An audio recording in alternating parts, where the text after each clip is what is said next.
महासंघ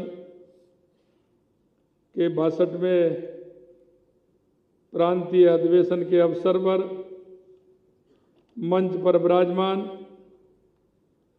मेरी कैबिनेट में मेरे साथी, प्रदेश के उप मुख्यमंत्री, उच्च शिक्षा मंत्री भाई प्रेमचंद जी बैरवा साहब, जिन्होंने आपके सामने उच्च शिक्षा के बारे में अपनी बात रखी, राष्ट्रीय अध्यक्ष अखिल भारतीय राष्ट्रीय शैक्षिक महासंघ के भाई जेपी सिंघल साहब, प्रदेश के अध्यक्ष दीपक कुमार शर्मा जी, प्रदेश के महामंत्री सुशील कुमार बिस्सू जी, इस कार्यक्रम के आयोजक सम्मानीय कमल मिश्रा जी, इस सभागार में उपस्थित हमारे आरएसएस के क्षेत्रीय प्रचारक सम्मानीय निम्मा राम जी भाई साहब, हमारे शिक्षक संघ के राष्ट्रीय संगठन मंत्री महेंद्र कपूर जी, प्रदेश संगठन मंत्री घनश्याम जी, माननीय नारायण लाल जी गुप्ता साहब,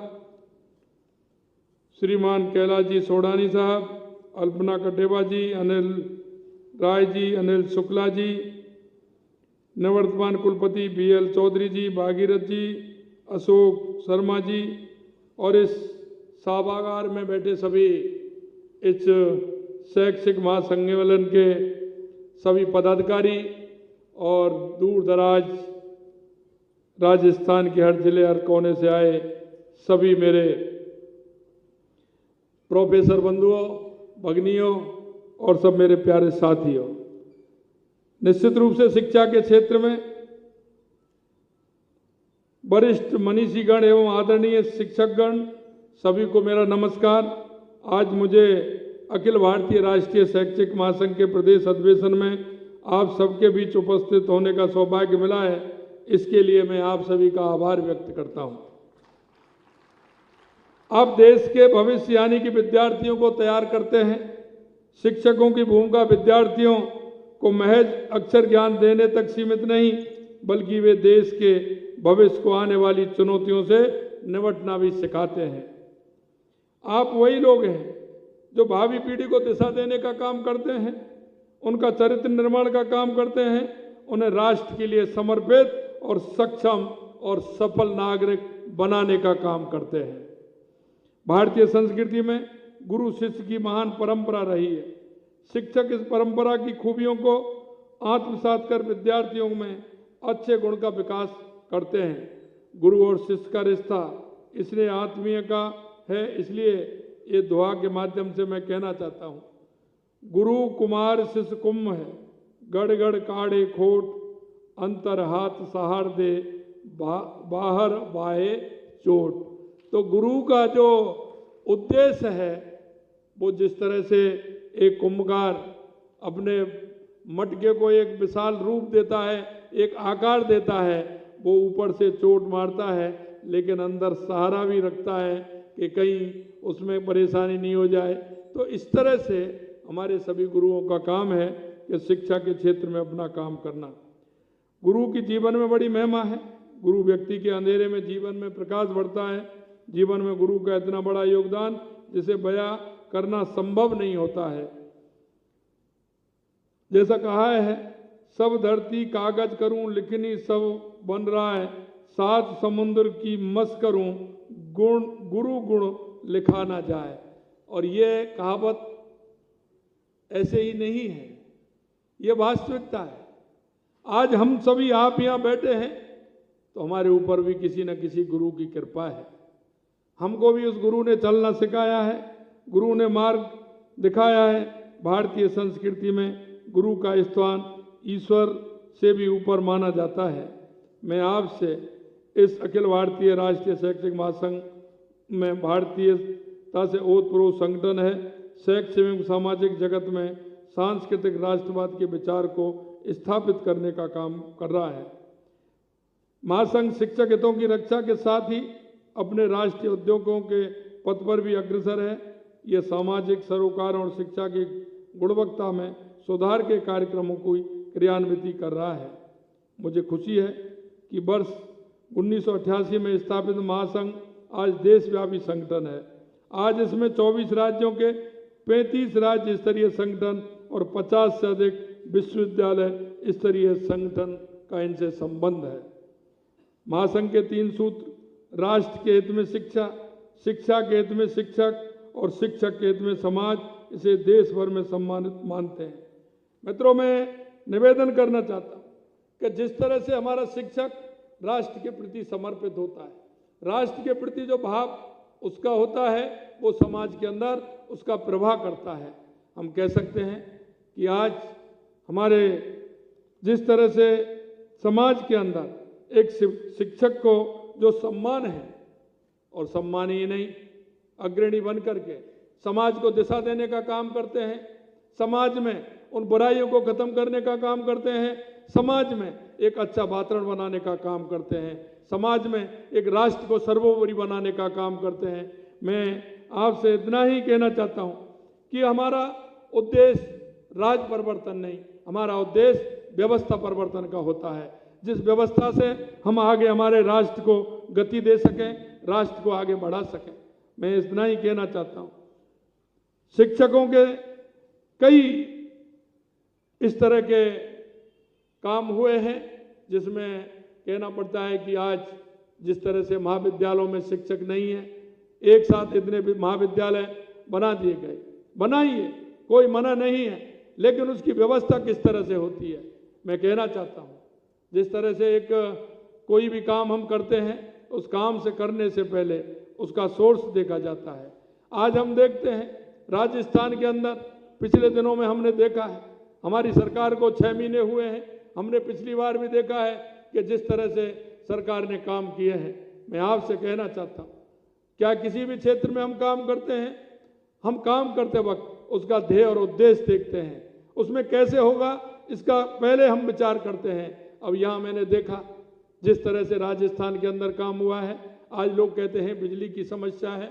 मैं कहना चाहता हूँ जिस तरह से पूर्व सरकार ने काम किया है, 90,000 करोड़ रुपए से ज़्यादा हमें जिस तरह से घाटा दिया है, और यही नहीं, आप देखेंगे तो विचार करेंगे तो आपके मन में वह बात आएगी। मैं ये सारी बातें आपसे इसलिए कहना चाहता हूँ, ये महाविद्यालय क्षेत्र में ही नहीं हुआ, ये हर क्षेत्र में उन्होंने करने का काम किया है। जिस तरह से आपने देखा बिजली के क्षेत्र में भी किया, और यही नहीं, बिजली के क्षेत्र में अगस्त सितंबर के महीने में जब 4 रुपए यूनिट बिजली थी तो हमने उधारी की बिजली ली और उनका समझौता किया, मई, जून और जुलाई के महीने में हम आपको बिजली वापस करेंगे। आज हमको 1.67 लाख यूनिट बिजली हर दिन हमको देनी पड़ रही है, क्योंकि वो हमारी उधारी की बिजली है, उसका समझौता है, इसलिए हमें ये काम करना पड़ रहा है। बिजली के क्षेत्र में एक भी उत्पादन इकाई उन्होंने 5 साल के अंदर नहीं लगाई। हमारी सरकार आते ही हमने 1,65,000 करोड़ रुपए का एक काम किया, 65,000 करोड़ रुपए का एक समझौता किया। आने वाले समय में निश्चित रूप से 1.5 साल और 2 साल के अंदर हम बिजली के क्षेत्र में हमारे राजस्थान को आत्मनिर्भर राजस्थान बनाने का काम करेंगे। यही नहीं मित्रों, मैं आपसे इसलिए कहना चाहता हूँ कि आप महाविद्यालयों के बारे में ही चर्चा कर रहे हैं, क्योंकि यहाँ शिक्षक नहीं है, प्रोफेसर नहीं है, वहाँ विद्यालय खोल दिए, जैसा मेरे को बता रहे थे महामंत्री जी, 11 और 15 और 20 की संख्या है। क्या स्थिति होगी? हमारा शैक्षिक वातावरण कैसे बनेगा? हमारा राजस्थान का विकास कैसे होगा? आने वाली पीढ़ी हमारी किस तरह से मजबूत बनेगी? मैं कहना चाहता हूँ इसी तरह से JJM में जिस तरह का काम हुआ है, आज आप देख रहे हैं कुछ गाँव से भी हमारे भाई आए हैं। मैं कहना चाहता हूँ कि उन्होंने जो पानी का स्रोत होता है, सबसे पहले पानी की व्यवस्था गांव में करने के लिए, शहर में, कस्बे में करने के लिए पहले पानी का सोर्स देखा जाता है, और पानी के सोर्स के माध्यम से हम कहां पानी दे सकते हैं उससे आगे योजना चलती है। लेकिन मुझे कहने में बड़ी वो आती है कि जिस तरह से पिछली सरकार ने, पानी का सोर्स नहीं है, पानी का सोर्स नहीं है, लेकिन पानी की टंकी बना दी। अरे पानी की टंकी बना दी, पानी कैसे जाएगा? इसी तरह से उन्होंने गांव में वो सड़क खोद करके डाल दी, पाइपलाइन डाल दी, लेकिन अब पानी का सोर्स नहीं है तो पानी वहां कैसे जाएगा? जो काम पहले होना चाहिए था वो बाद में अभी तक नहीं हुआ, और जो काम बाद में होना चाहिए था वो पहले कर दिया। इसका ध्येय समझ रहे होंगे, इसकी नीयत समझ रहे होंगे, इसकी मानसिकता भी आपके ध्यान में आ रही होगी। इसलिए मैं आपसे कहना चाहता हूं, इस राष्ट्र को आगे बढ़ाने के लिए हम एक सच्चे नागरिक के नाते हमें वो काम करने चाहिए जिसमें हमारे राज्य का हित हो, हमारी समाज का हित हो, हमारे राष्ट्र का हित हो। मैं कहना चाहता हूं आपसे, आज जिस तरह की भयावह स्थिति चल रही है, हम एक नागरिक होने के नाते हमें देखना होगा आज हमारी पर्यावरण की स्थिति क्या है। आज हमारी नदियां सूखती जा रही हैं, आज हमारे पहाड़ छोटे होते जा रहे हैं, आज हमारे पर्यावरण की स्थिति जैसे हो रही है, हमारी संस्कृति पर अगर हम विचार करेंगे तो निश्चित रूप से कुछ ना कुछ उसमें से पाएंगे। हमारी संस्कृति ऐसी है कि हम नदियों को भी पूजते थे, हम पहाड़ों को भी पूजते हैं, हम वृक्षों को भी पूजते हैं। उसके पीछे कोई ना कोई कारण तो है कि उनको क्यों पूजा जाता है, उनकी स्थिति क्या है। हम उनको एक इस तरह से हम देवता के रूप में पूजते हैं, इसलिए पूजते हैं। हम नदियों में जाते हैं, उनको पूजते हैं और हम कहते हैं हे माँ तुम इसी तरह करबल तरीके से आप सदा बहती रहें। हम वृक्षों को इसलिए पूजते हैं कि हमारी पर्यावरण की स्थिति बनाते हैं।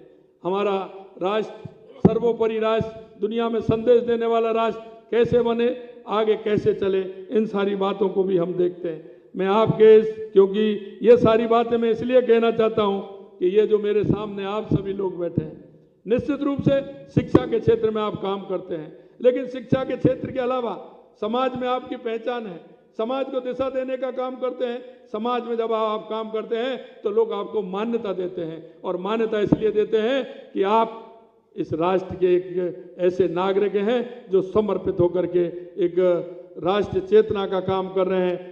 एजुकेशन शिक्षा तो आप दे ही रहे हैं, लेकिन एक राष्ट्र चेतना का भी काम कर रहे हैं। अंत में मैं आपसे इतना ही कहना चाहता हूं, जिस तरह से हम देखते हैं आज प्रधानमंत्री जी ने उच्च शिक्षा को देश के विकास का आधार माना है। यही वजह है कि 2014 के बाद देश में उच्च शिक्षा संस्थानों में तेजी से बढ़ोतरी हुई है और भारत ने उच्चतर शिक्षा हेतु बड़ी संख्या में नए संस्थानों के अंतर्गत आपने देखा होगा, 2014 से पहले भी देखा होगा और 2014 के बाद 16 IIIT, 7 IIM, 15 एम्स, 390 विश्वविद्यालय स्थापित किए हैं। पिछले 10 वर्षों में 5000 नए ITI स्थापित हुए हैं, जिससे 4 लाख नई सीटें जुड़ी हैं। हमने प्रदेश के अंतरिम बजट में सभी वंचित वर्गों तथा शिक्षा की पहुंच को सुलभ करने की दृष्टि से अल्प आय वर्ग के लघु सीमांत बटाईदार किसानों और खेतिया श्रमिकों के परिवार के छात्र और छात्राओं को KG से लेकर PG तक की निःशुल्क शिक्षा प्रदान करने का हमने प्रावधान किया है। प्रदेश में पिछली सरकार ने बिना मूलभूत सुविधाओं के अनाधुंध नए महाविद्यालय एवं संकाय राजसेज के तहत खोल दिए। इसमें ना कोई स्थायी शिक्षक लगाया और ना कोई स्थायी प्राचार्य लगाया। हमारी सरकार ने राजसेज के अंतर्गत खोले गए इन कॉलेजों की समीक्षा के लिए एक हाई पावर कमेटी का गठन किया है। ये कमेटी इन सभी कॉलेजों की फिजिबिलिटी एवं उनके औचित्य का निरीक्षण भी करेगी और आगे उसमें कार्रवाई भी करेगी। मित्रों, राज्य सरकार उच्च शिक्षा को बढ़ावा देने के लिए निष्पक्ष फैसला लेगी और इन राजसेज महाविद्यालयों को सामान्य कॉलेजों की तरह संचालित करने का प्रयास भी करेगी।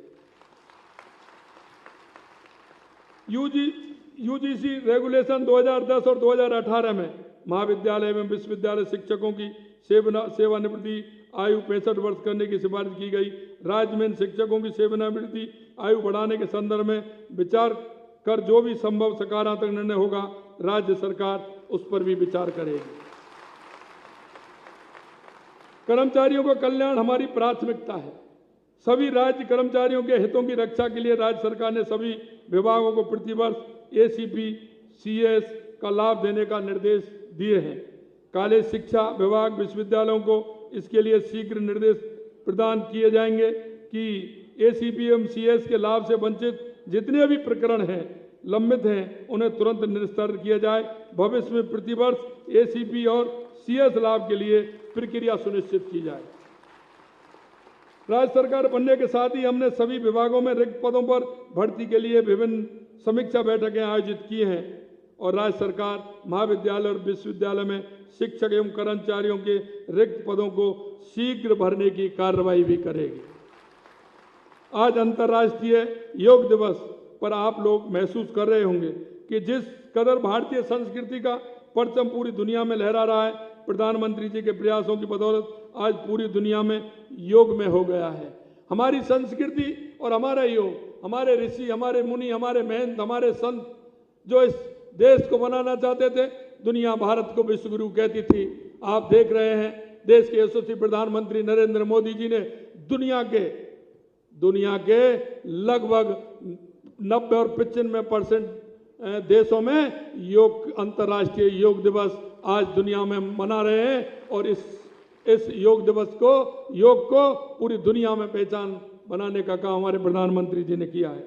मैं आपसे इतना ही कहना चाहता हूं, आप सभी राष्ट्र निर्माण के इस पवित्र कार्य में अग्रणी भूमिका निभा रहे हैं।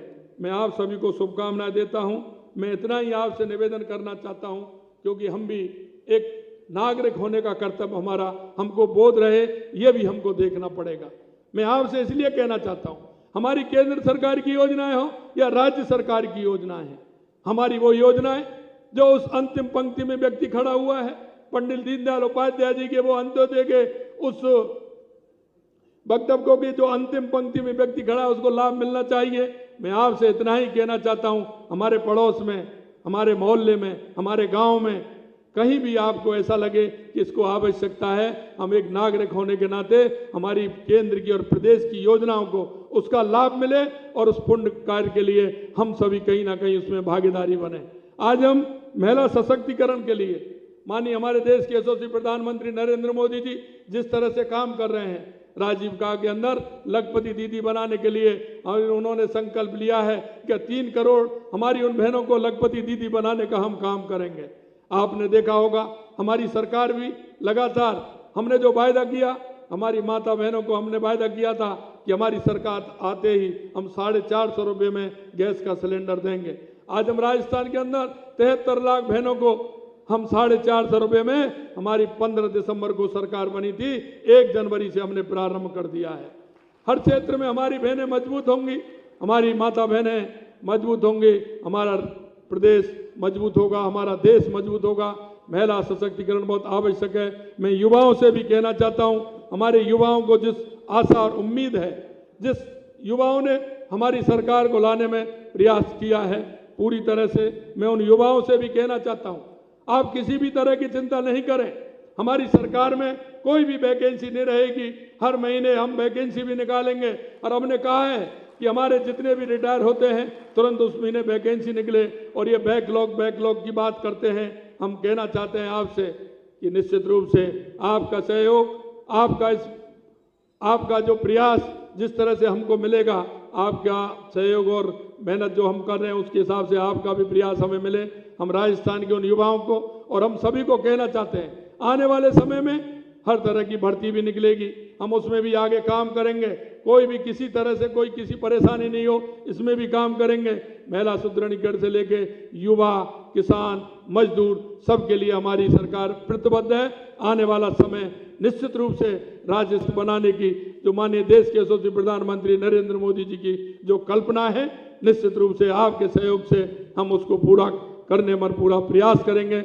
आप सभी ने मेरे को बुलाया, शिक्षक महासंघ के सभी पदाधिकारी, आप सभी लोगों ने बुला करके जो मान और सम्मान दिया, उसके लिए मैं दिल की गहराइयों से आप सभी को बहुत बहुत धन्यवाद और साधुवाद देना चाहता हूं और पुनः आशा करता हूं कि आप सभी का सहयोग हमारी सरकार को, आपका कोई भी सुझाव, क्योंकि हमारा बजट आने वाला है, हमने बजट के अंदर भी हमें सभी को बुलाने का हमने प्रयास किया है, चाहे वो किसान हो, मजदूर हो, उद्योगपति हो, खेल जगत के लोग हों, कोई भी हो, उन सबको बुलाने का प्रयास किया है। आपको भी मैं कहना चाहता हूं, क्योंकि सुझाव कोई भी दे सकता है, अच्छा सुझाव किसी के मन में आ सकता है, कोई भी विचार अच्छा किसी के मन में आ सकता है। निश्चित रूप से हम कहना चाहते हैं, जो भी विचार आपके आएंगे उनको हम समाहित करेंगे। कोई भी विचार ऐसा आएगा जो राजस्थान के हित में हमें अच्छा लगेगा, उसको उसमें हम समाहित करेंगे। इतना ही मैं कहना चाहता हूं, आप सभी का सहयोग हमें मिलता रहे, इस आशा और विश्वास के साथ आप सभी को बहुत बहुत धन्यवाद। नमस्कार, जय हिंद, जय भारत, जय राजस्थान।